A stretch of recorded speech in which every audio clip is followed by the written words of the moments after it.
Bienvenue sur la 16e étape de la Vuelta à Espagne en 1991 entre Cangas de Onís et Alto de Naranga. 152 km avec 5 ascensions au menu de la journée, le Puerto de Arnico, le Alto de la Coladona, le Alto de la Rebolada, le Alto de la Manzaneda et enfin la montée finale d'un peu plus de 5 km du Alto de Narango sur les hauteurs de Viedo. Vous voyez qu'il y a un coureur à l'avant de la course pour l'échappée matinale de 155, José Pedrero, 66e du classement général de la formation Puertas Mavista, 9e notamment du Trofeo Mansferrer.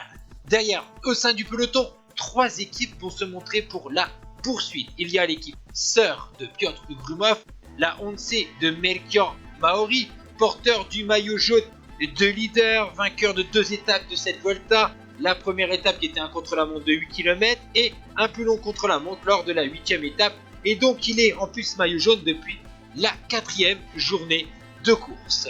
Il n'y a pas que Maori au sein de cette équipe qui peut avoir des ambitions sur cette arrivée au sommet. Enfin, Maori, lui, son but c'est plutôt limiter la casse. Il s'agit de Marino Lejarreta, l'autre coureur de la formation Once, vainqueur de 2 Tours de Catalogne, de 3 éditions de la Classica de San Sébastien et vainqueur de la Vuelta 1982. Et la 3e équipe, c'est la classe de Federico Echeve et de Pelo Ruiz. Après avoir repris l'échappée matinale, 3 coureurs vont sortir lors du Alto de Manzanero, avec notamment le Belge Luc Rossen, Henri Cardenas de la Manzana et Jesus Montoya. Ils vont être rejoints par le 8e du classement général, Oliveira Rincon de la Kelme. Vous les voyez, ces 4 coureurs qui vont passer au sommet avec une petite avance sur le peloton, toujours emmené par les formations que je vous ai citées auparavant.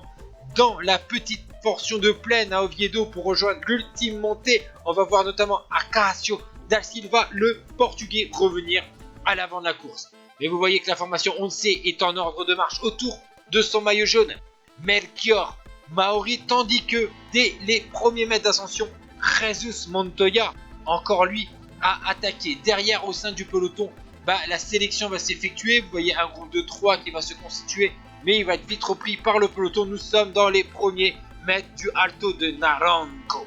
Pour cette montée finale, le peloton va exploser. On a une quinzaine d'hommes au sein de ce peloton, avec Pascal Lino, Ivanov, Meira, Ruiz, Roux, Melchior Maori, Miguel Indurain, Herrera, Martinez, ou encore Cubinho, Lejarreta, etc., etc. Et on va attaquer les pourcentages les plus difficiles. Et là, on va voir que Melchior Maori, lui, est en difficulté, alors que Luis Herrera attaque. Le but du rouleur espagnol, c'est de limiter la casse sur cette partie difficile. Vous le voyez avec son maillot jaune de ça. 167, Melchior Maori est un excellent rouleur, un grimpeur un peu plus délicat, mais les montées ne sont pas excessivement longues donc, sur la Vuelta. Et vous voyez qu'il s'accroche parfaitement, et en plus, parmi les autres adversaires de Melchior Maori, que vous voyez là, le leader de la Once, de temps en temps, il y a un ralentissement. Donc ça permet à Maori de revenir. Ensuite, 3 coureurs vont donc se dégager dans les 2 derniers kilomètres de l'ascension. Cubinho, Lejarreta et Herrera, le Colombien vainqueur de 2 éditions du Dauphiné et de la Vuelta 1987. Dans le dernier kilomètre, on va voir Lodelino Cubinho accéléré avec son maillot de champion d'Espagne. Derrière Marino Lejarreta a du mal à s'accrocher. Herrera lui a été distancé et c'est une victoire au sommet pour Lodelino Cubinho qui décroche un 2e bouquet sur la Vuelta. 3 secondes devant Marino Lejarreta, 8 secondes sur Herrera. Piotr Ugrumov a fini un peu plus loin derrière, Miguel Indurain et Federico Echeve à 13 secondes, tandis que Melchior Maori sauve son maillot de leader et donc fonce vers la victoire finale sur la Vuelta, alors qu'il reste encore un contre-la-montre.